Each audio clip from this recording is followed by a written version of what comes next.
Pierre Palmade va mieux, mais la police doit attendre l'autorisation des médecins pour l'auditionner sous le régime de la garde à vue. Le début d'un long processus judiciaire pour l'humoriste.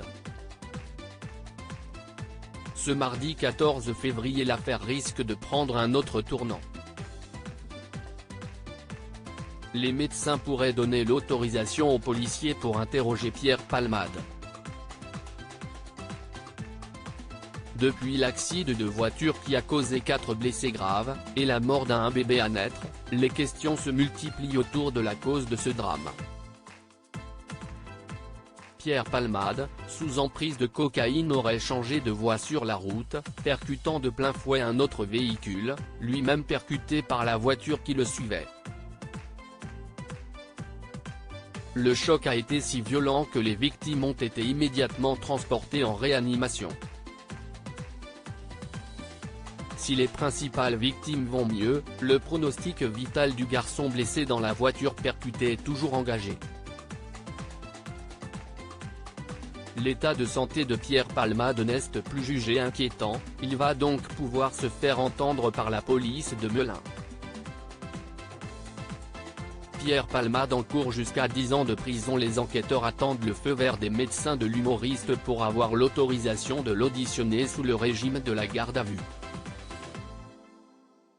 Ces derniers espèrent en apprendre plus sur les circonstances de l'accident, mais aussi avoir l'identité des 2 hommes qui se sont enfuis de la voiture de Pierre Palmade après le drame. L'un d'entre eux semblerait s'être rendu au commissariat, mais les policiers doivent encore l'identifier. Il s'agirait que d'une première étape pour l'humoriste qui pourrait être poursuivi pour homicide involontaire par conducteur sous l'emprise de stupéfiants. Il encourt jusqu'à 10 ans de prison. Selon Le Parisien, Pierre Palmade aurait confié à un proche venu lui rendre visite à l'hôpital du Kremlin-Bicêtre ne plus se souvenir des circonstances de l'accident.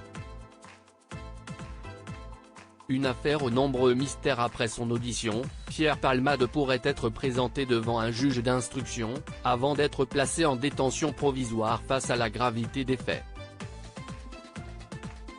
Ce dimanche, la brigade de recherche de Fontainebleau avait été saisie par le parquet de Melun dans le cadre d'une seconde enquête ouverte pour infraction à la législation sur les stupéfiants, et ils avaient perquisitionné la demeure de Pierre Palmade. Sur place, les équipes étaient reparties avec 2 sacs pleins d'affaires personnelles de l'humoriste. Mais selon les premières informations, aucune trace de stupéfiants purs n'aurait été retrouvée, ce qui pourrait laisser supposer que la demeure de l'humoriste a été nettoyée avant le passage de la police. Une affaire qui se complique. À lire aussi: accident de Pierre Palmade, un homme prétendant être l'un des passagers recherchés placé en garde à vue.